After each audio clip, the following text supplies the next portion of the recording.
ईशमीशान निर्वाण रूपम्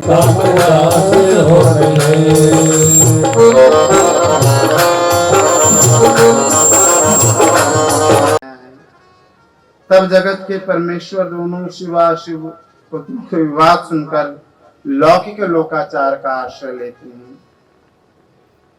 उन्होंने दोनों पुत्रों को बुलाया और कहा, पुत्रों, अस्माकं निवा पूर्व कृतस्य शुभदो ही वा।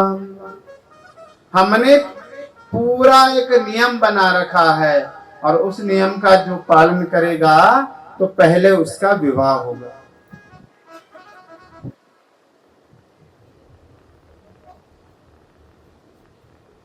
पुत्रों की बात सुनकर उन्होंने कहा, क्या करना होगा? कहते, यश्चैव पृथ्वीं सर्वां क्रांत्वा पूर्वम उपाव्रजेत तस्यैव प्रथमं कार्यो विवाह शुभ लक्षणः।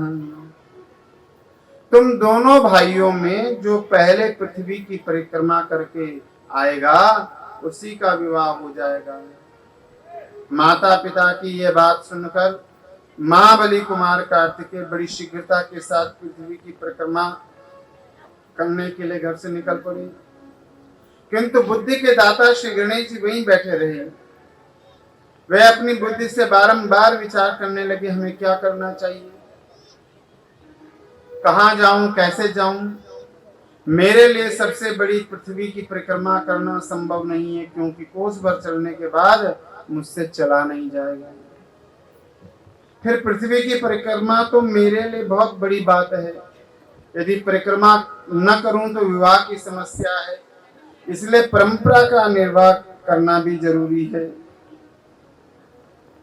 इन सब बातों का विचार कर गणेश जी ने विधि पूर्वक स्नान किया और ईश्वर की आराधना करी। फिर माता पिता से बोले, आप दोनों के लिए यहाँ आसन लगा है, आप दोनों आसन पर बैठ जाइए, मेरी पूजा को स्वीकार कर मेरा मनोरथ पूर्ण करेंगे। गणेश की बात सुनकर के शिवा और शिव दोनों आसन पर बैठ गए। ते नाथ पूजते तो प्रक्रांतो च पुनः पुनः एवं कृतवान सप्ते प्राणामस्तु तथा विचरण। श्री गणेश ने उन दोनों का विधि पूर्वक पूजन किया, बारंबार प्रणाम किया। तदनंतर उनकी 7 परिक्रमा कर उनकी स्तुति कर हाथ जोड़कर प्रेम विवल वो माता पिता से बोले, माता हे पिता, आप दोनों मेरी बात सुनिए, आप लोग मेरा विवाह करें। बालक गणेश के वचन को सुनकर माता पिता बोले, बेटा गणेश, तुम पहले कथनानुसार पूरी पृथ्वी की परिक्रमा तो करो, तुम्हारा भाई कुमार अभी अभी गया है, तुम भी शीघ्रता से जाकर जल्दी लौट आओ। तब गणेश जी बोले, पिताश्री, आप दोनों सर्वश्रेष्ठ धर्म रूप और बुद्धिमान हो, अतः धर्मानुसार मेरी बात का उत्तर दीजिए। मया तो पृथ्वी क्रांता सप्तवारम पुनः पुनः, मैंने तो पृथ्वी की परिक्रमा बार बार 7 बार कर ली। गणेश की बात सुनकर लौकिक गति का आश्रय लेकर शिव जी बोले, पुत्र, तुमने समुद्र पर्यंत विस्तार वाली सप्तद्वीपवती विशाल पृथ्वी की परिक्रमा कब की? तब शिवा और शिव के वचन सुनकर गणेश जी बोले कि भवतो पूजनम कृता शिवा शंकरो योरहम स्वबुद्धियाई समुद्रांत पृथ्वी कृत परिक्रमा। पिताजी, मैंने अपनी बुद्धि से आप दोनों का पूजन किया, फिर परिक्रमा कर ली। इस प्रकार का वचन शास्त्रों में जो लिखा है वह वचन सत्य है या सत्य? धर्म ग्रंथों में स्पष्ट लिखा है कि जो पुत्र माता पिता का पूजन कर परिक्रमा करता है तो उसे संपूर्ण पृथ्वी की परिक्रमा का फल प्राप्त होता है। यहाँ तक लिखा है कि माता पिता को घर में छोड़कर अन्यत्र तीर्थ आता जाता है तो उसे माता पिता की हत्या का पाप लगता है। बोलो शंकर भगवान की जय। इसलिए मैं तुमसे भी कहता हूँ, ये कहानी क्या है? ये कथा हमारे जीवन की कथा है। हम लोग ये तो सच है कि भगवान है, है मगर फिर भी अनजाने हैं, धरती पर रूप माँ बाप का उसने दाता की पहचान है। ये तो सच है कि भगवान है, मगर फिर भी अनजाने हैं, धरती पर रूप माँ बाप दाता की पहचान है। तो सच है कि भगवान है।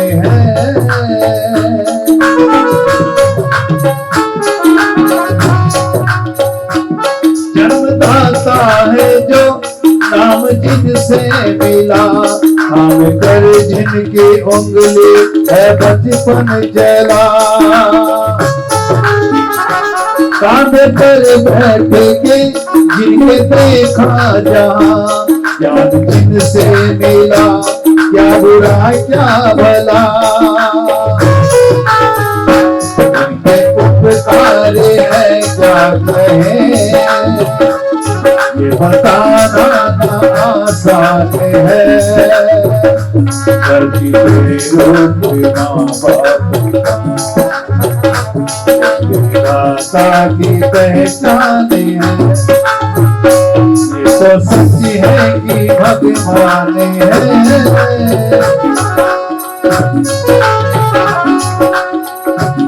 जन्म देती है जो माँ जिसे जग गए, अपनी संतान में प्राण जिसके रहे।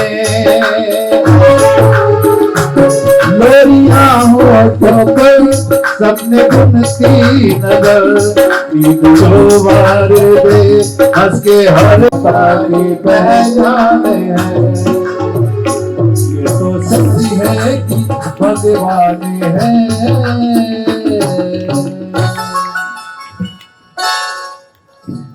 मंदिर में मिलेंगे न गुरुद्वारे में मिलेंगे, मिलेंगे माता पिता के। क्या रही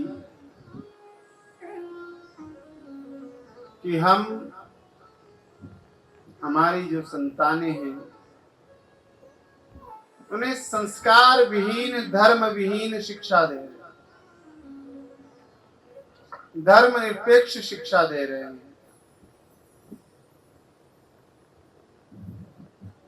धर्म सापेक्ष नहीं दे रहे।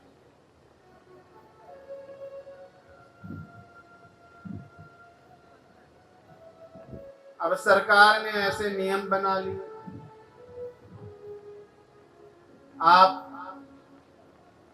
विद्यालय में अध्यापक हैं तो बच्चे को पीट नहीं सकते, और अध्यापक ने चलो पीट भी लिया तो आप लड़ने के लिए चले जाते हैं, बेटे को मारा कैसे।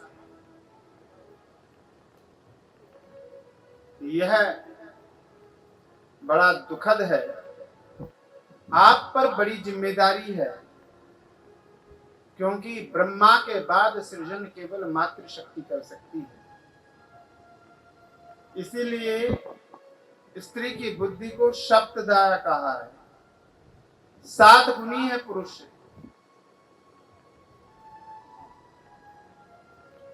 स्त्री चाहे तो इस संसार में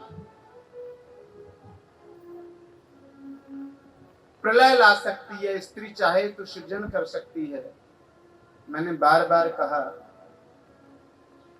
पुत्र किस तरह का होना चाहिए और माता किस तरह की होना चाहिए। आज अगर आप अपनी संतान को जायदाद से बेदखल कर दो तो क्या करेंगे? अच्छा, कोर्ट जाऊंगा, कोर्ट से लूंगा अपना हिस्सा। लेकिन इस धरती पर एक पुत्र हुआ,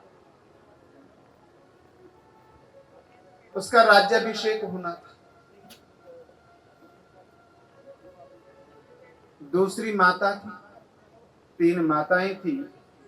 दूसरी माता को लगा कि मेरे पुत्र का भविष्य अंधकार में है। उस माता ने कहा पति से कि आपने मुझे वचन दे रखे हैं, दोनों वचनों का मान कीजिए, बड़े पुत्र को वन में भेजिए और छोटे को राज्य भी दीजिए। और वन में कितने दिन के लिए भेजना था? 14 वर्ष के लिए। क्यों 14 वर्ष का ही वनवास क्यों हुआ राम को? भाई तुम लोगों ने बहुत राम कथा सुनी है। ए देवता, 14 वर्ष का ही वनवास क्यों हुआ राम? 11 वर्ष का, 12 वर्ष का, 13 वर्ष का क्यों नहीं? क्यों हुआ? क्योंकि 14 वर्ष में राज्य की, देश की नागरिकता समाप्त हो जाती थी उस समय। अगर 14 वर्ष से पहले राम आ गए तो राजा दशरथ के पुत्र के रूप में अपना दावा राज्य पर कर सकते हैं, लेकिन 14 वर्ष इस राज्य से बाहर रहने के बाद राम इस राज्य के नागरिक ही नहीं रह पाएंगे तो दावा कहां से करें? इसलिए 14 वर्ष का वनवास हुआ। अब तो बता दो कि किसी को बहुत राम कथा सुनी, पर महाराज जी उसमें ना गायक बढ़िया थे, आपके वाले तो ऐसे ही। रात को तो पैरों में तेल लगाना पड़ता था, इतना नाचती थी। बोलो शंकर भगवान की। एक पुत्र ऐसा हुआ और उसको कहा गया कि तुम्हें राजगद्दी पर नहीं बैठना है, सुबह वन को जाना है। और एक उत्तर ने राम को, राजकुमार राम को मर्यादा पुरुषोत्तम श्री राम बना दिया। क्या उत्तर दिया था राम ने? आप कह दो अपने बेटे को कि कल सुबह तेरे नाम हम अपनी सारी जमीन जायदाद कर रहे हैं, और अगले दिन कहो कि चलो हमने तुम्हें बेदखल कर दिया अपने हर चीज से। क्या कहेगा बेटा? अच्छा कोर्ट जाऊंगा। लेकिन राम ने कहा कब जाना? क्या कहा? कब जाना? एक बार ये भी नहीं पूछा। माता कौशल्या ने बोली अच्छा पिता ने आज्ञा दी है तो तुझे नहीं पता कि माता की भी आज्ञा होती है और मैं आज्ञा नहीं देती हूं? तो राम ने कहा कि मुझे तो माता की आज्ञा पहले ही मिल गई। बोले मैंने कब कहा? बोली कैकेयी भी तो मेरी मां है। लक्ष्मण को मना करने लगे, तुम साथ नहीं जाओगे, माता सुमित्रा क्या कहेगी? तो लक्ष्मण ने बोला अभी अभी उन्हीं के कहने से आया हूं। माता सुमित्रा ने कहा कि तुम अपना धर्म भूल जाओ, तुम अपना कर्म भूल जाओ। आज से केवल और केवल एक बात याद रखना कि श्री राम तुम्हारे पिता हैं और सीता तुम्हारी माता है। सिर्फ एक बात याद रखना, जब वो खा लें तो खाना, जब वो सो जाएं तो रक्षा करना, पहरा देना और उनकी सेवा में लगातार बने रहना। पता है ना, लक्ष्मण ने 14 वर्ष तक खाया नहीं और सोए भी नहीं, क्योंकि मेघनाद का वध वही कर सकता था जिसका विवाह हो गया हो तब भी ब्रह्मचर्य का पालन किया हो और 14 वर्ष तक न उसने भोजन किया हो और न ही वो सोया हो।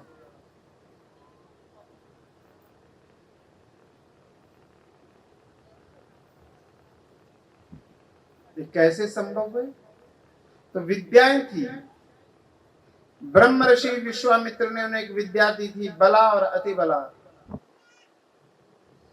भगवान कृष्ण भी अर्जुन को कह रहे ना गीता में, गुडाकेश, निद्रा पर विजय प्राप्त करने वाला।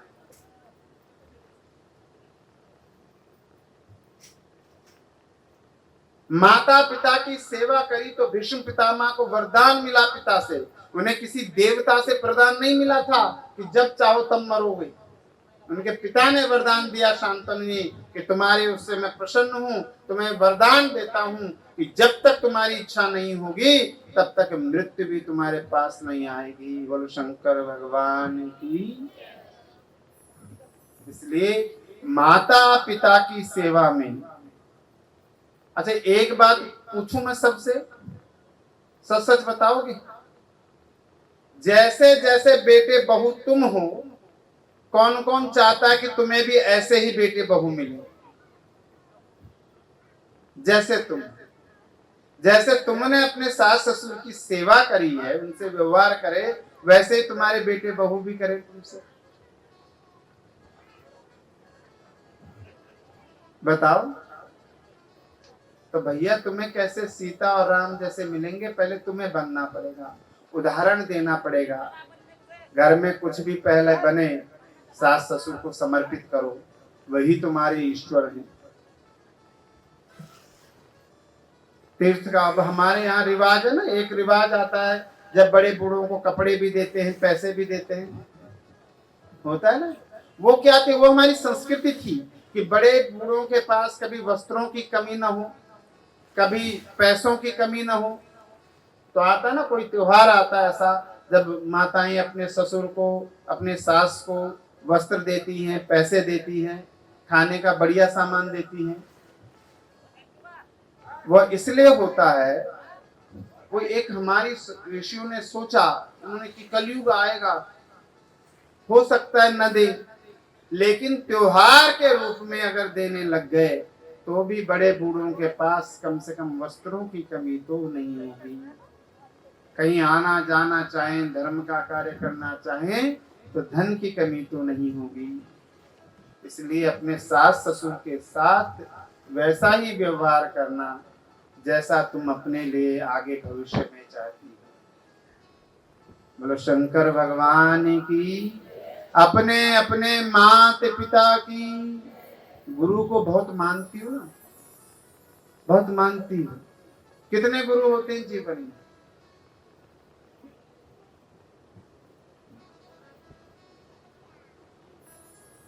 गिनो। पहली गुरु है माता, कौन है? दूसरी गुरु पिता, तीसरे गुरु ज्येष्ठ भ्राता, अगर बड़ा भाई है तो वो भी गुरु है। चौथे गुरु अक्षर ज्ञान देने वाला गुरु, उससे पहले आता मंत्र दान, गायत्री जो देता है। क्योंकि हमारे यहाँ पहले गायत्री होती थी, यज्ञोपवीत होता था, उसके बाद शिक्षा मिलती थी। क्यों? क्योंकि शिक्षा दान का विषय थी। हमारे यहाँ शिक्षा कभी धन का विषय नहीं रही, शिक्षा दान का विषय थी। और दान कब पाता आदमी? जब उसका यज्ञोपवीत हो जाए, जब वो जनेऊ पहन ले, तब दान लेने का अधिकारी है। इसलिए अब एक ढोंग करते हैं ना शादी से पहले, ये पंडित जी करवाते हैं।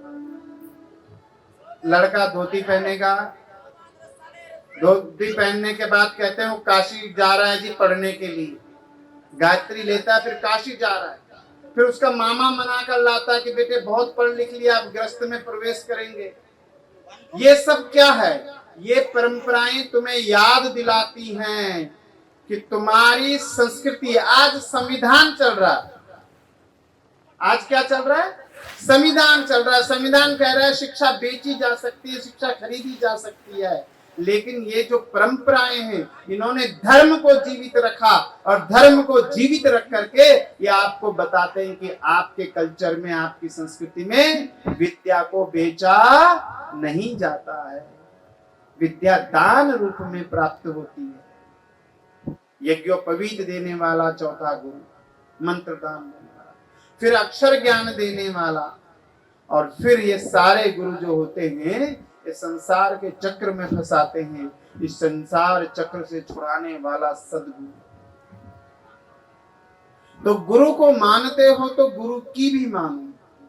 पहली गुरु माँ है, दूसरा गुरु पिता है, घर में बड़ा भाई गुरु है। एक बात अगर कोई याद रख ले, ये पुरुषों के लिए कह रहा हूं मैं, सबके लिए, ये जितने पुरुष हैं, जितने लड़के हैं, सबके लिए कह रहा हूं, घर के सारे झगड़े खत्म हो जाएं अगर आप एक बात याद रखो कि बड़ा भाई दूसरा पिता है और छोटा भाई पहला पुत्र है। अगर तुमने ये याद रख लिया कि देवर मेरा पहला पुत्र है, और तुमने ये याद रख लिया कि भाभी मेरी दूसरी माँ है, तो सारे झगड़े खत्म। सारे झगड़े खत्म है अगर तुमने ये मान लिया कि छोटा भाई प्रथम पुत्र है और बड़ा भाई दूसरा पिता है, यही झगड़े खत्म। संस्कार क्या होते हैं, ये राम के परिवार से सीखी है। कितने साल बड़े थे राम, लक्ष्मण और अन्य भाइयों से? अरे इतनी सारी कथा सुनी मां, क्या करती है? अरे कुछ ही मिनट बड़े थे, एक ही दिन पैदा हुए थे चारों भाई। और जब एक ही दिन पैदा हुए तो मेरी मैया बताओ लक्ष्मण क्या कहता है भाभी को, जब उसको उसका हार दिखाया, कहता मैं केवल पैर के बिछुए और पायल पहचानता हूं, ये भाभी की हैं, मुख तो मैंने कभी देखा ही नहीं, तो हार कैसे पहनूं। और आज देवर भाभी का संबंध हमने मजाक का बना, और ऐसा मजाक कहते हैं आप जो किसी से नहीं कर पाते वो देवर भाभी करें। तो हमारी संस्कृति कहां से कहां चली गई। इसलिए माता पिता की परिक्रमा करी गणेश ने और उनका विवाह हो गया। भगवान गणेश ने कहा पिताजी, वेद शास्त्र निरंतर यही उपदेश करते हैं कि यदि वह गलत है तो आप इसे असत्य घोषित कर दीजिए।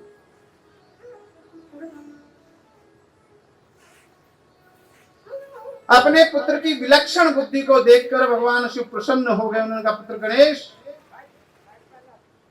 तुम्हें संत जैसी स्वच्छ और निर्मल बुद्धि प्राप्त हुई है। तुमने जो बात कही वह यथार्थ सत्य है। बुद्धिर्बलस्य यस्य बलम तस्य निर्बुद्धेस्तु कुतो बलम, कूपे सिंहो मदोन्मतः सस्केन निपातितः।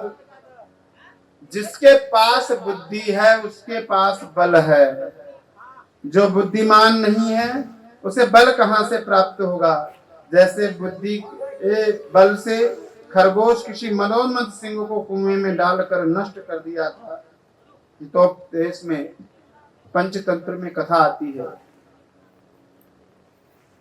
सिंह नाराज हो गया, खरगोश उसे क्रोधित करता और अपने पीछे दौड़ाता है, और दौड़ते हुए सिंह खरगोश तो छलांग मारकर कुआं पार कर देता और सिंह दौड़ते हुए आता है और उस कुएं में गिर जाता है।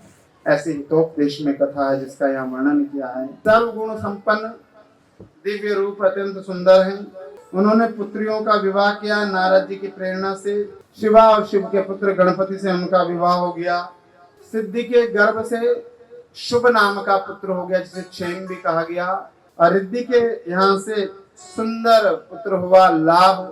गणेश सुख का उपभोग करते हुए निवास कर रहे हैं। शिव के प्रथम पुत्र कार्तिकेय पृथ्वी की परिक्रमा करके आ रहे हैं। मार्ग में उन्हें देवर्षि नारद मिलते हैं। कुमार कार्तिकेय से कहते हैं, कुमार तुम्हारे माता पिता ने जैसा तुम्हारे साथ किया है वैसा कोई नहीं कर सकता। इन लोगों ने परिक्रमा का बहाना लगाकर तुम्हें घर से बाहर भेज दिया और धीरे से गणेश को रोककर उसका विवाह कर दिया। विश्वरूप की पुत्री से उसका विवाह हो गया, और यही नहीं तुम्हारे 2 भतीजे भी हो गए हैं। और तुम धूप छांव में चल करके ये पृथ्वी की खाक छान रहे हो। अब कुमार माता पिता के पास पहुंचते हैं। प्रणाम करके क्रोधाग्नि में जलते हुए क्रौंच पर्वत पर जाने को तैयार हुए। माता पिता ने बहुत प्रकार से समझाने की कोशिश करी, किंतु बारंबार मना करने के पश्चात भी कुमार रुकने को तैयार नहीं हुए। वे बोले कि आप लोगों ने मुझसे प्रेम न करके कपट पूर्वक व्यवहार किया है। किसी ने ठीक ही कहा कि बड़े पुत्र की अपेक्षा छोटे पुत्र के प्रति माता पिता का लगाव अधिक होता है। कुमार कार्तिकेय ऐसा कहकर उस स्थान को त्याग करके सदा के लिए क्रौंच पर्वत पर चले गए। तभी से आज तक वही उनका निवास है। उन्होंने विवाह किया ही नहीं, वे शिवपुत्र कुमार कार्तिकेय ही रह गए। शास्त्र पुराणों में इनके विवाह का भी कहीं कहीं वर्णन है। शिव पुराण में एक स्थान पर उनको गजावल्ली पत्नी का नाम उनका मिलता है। कहीं कहीं इंद्र की पुत्री देवसेना से कुमार की पत्नी कहा है, लेकिन ये सारे चीजें शास्त्र सम्मत हैं। बस कल्प का भेद है। तन्नाम सुभदम लोकम प्रसिद्धम भुवंतरे सर्व पाप हरम पुण्यम ब्रह्मचर्य प्रदम परम। कुमार कार्तिकेय कुमार के नाम से प्रसिद्ध हो गए, और दक्षिण में इनका नाम हो गया सुब्रमण्यम स्वामी। समस्त पापों को नष्ट करते हैं। ब्रह्मा जी बोले, मुनिवर, कार्तिक मास में सभी देवता ऋषि मुनि इस स्थान पर दर्शन के निमित्त आते हैं। एक बार माता पार्वती पति से कहती हैं कि आप मुझे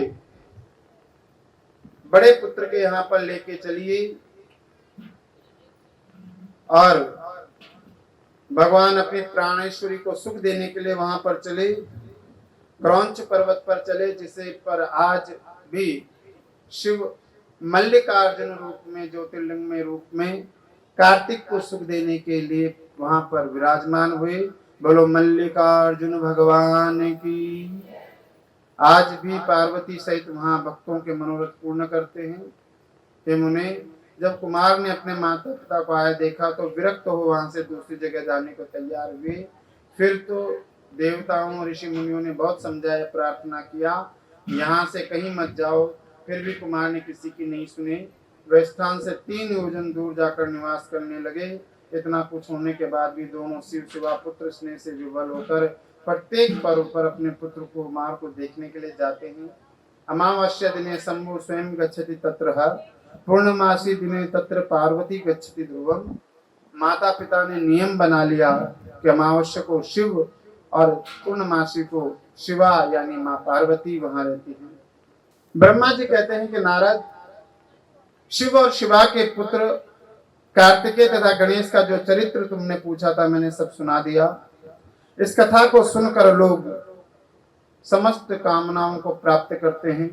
जो मनुष्य शिव कथा के अंतर्गत गणेश के चरित्र को सुनता है, पढ़ता अथवा सुनाता है, निसंदेह सभी मनोरथ पूर्ण होते हैं। रोगी रोगात प्रमुच्येत, भयान मुच्येत भीतियुक्त, भूत प्रेत आदि बाध्यभ्य पीड़ितो न भवेन नरः।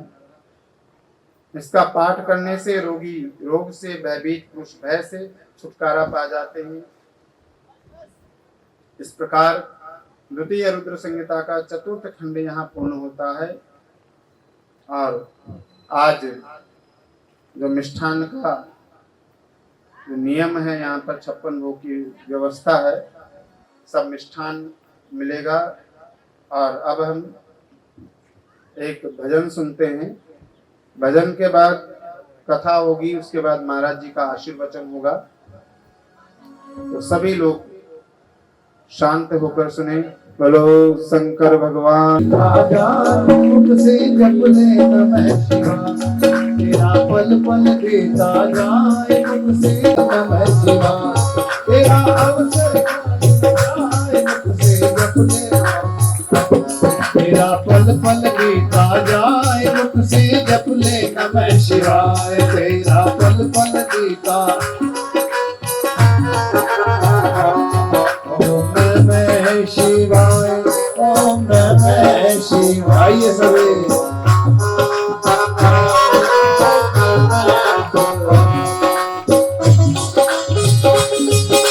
दुनिया पंछी का मेला, ये दुनिया पंछी का मेला, समझो।